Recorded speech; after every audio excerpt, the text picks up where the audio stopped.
qo'ya shu Rossiyani deydi-ku ko'p odam. O'ylab qolardim, nimaga shuna deyishar ekan deb.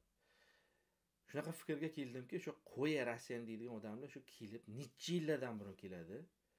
Faqat ishlaydi xolos. Dam olmasdan daz ishlaydi. 10 soatlab, 12 soatlab ishlaydi.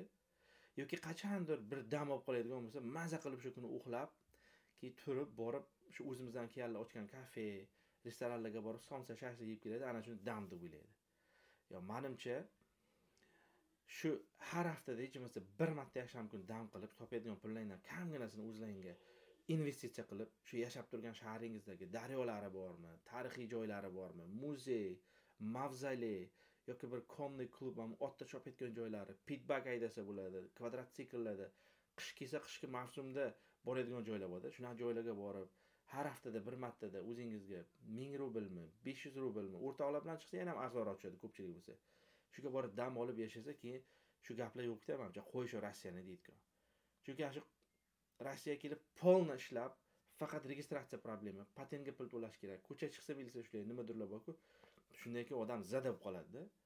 Lekin kelib juda ko'plar ruschani bilmayotganlar bor. Shuning uchun o'zingizga kamgina investitsiya qilib, shu tilni o'rganib, хотя бы razgovorni ko'chada gaplashib yuradigan tilni o'rganib, keyin o'sha har hafta bir marta ichmasa shu aylanayotgan joylarga borib, yashab turgan shahringizda geografichеский joyini o'rganib, masalan, qanaqa joyda joylashgan, atrof qaysi shaharlar bilan yoki daryolar bor, shu daryolar nomi, tarixini o'rganib, mana shunaqasi sal hayot qiziqroq bo'ladi.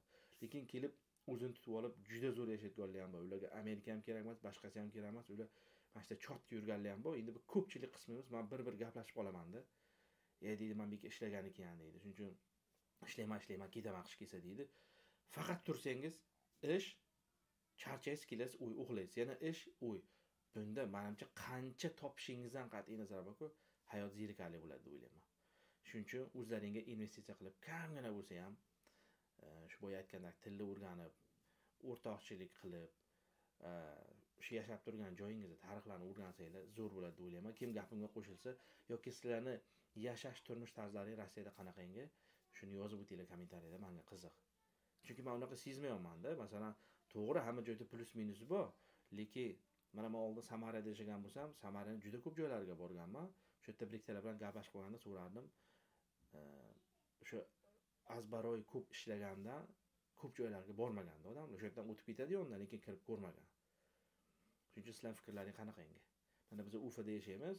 Ufada shu 3-4 ta gruppa bo'lganmiz. Mana har shanba, yakshanba kuni harakat qilamiz qayergadir borishga, mana muzeylariga yoki mana ot minishga yoki qish kelyapti mana lejida uchishga yoki parklari, qanaqa parklari bor, qaysi daryo oqib o'tgan, juda ko'pini borib ko'rdik, ma'lumotga ega.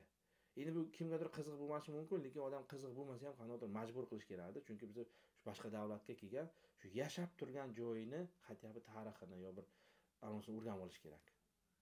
Nima deysizlar? Kommentariyada yozib qoldiringlar fikrlaringizni. Chunki Rossiya degani bu faqat patent, registratsiya, militsiya ushlab ketish yoki faqat ish degani emas-da. Rossiya dunyoda territoriyasi eng katta davlat. Shunaqa chiroyli joylari ko'p, butun dunyo kelishga olaydi.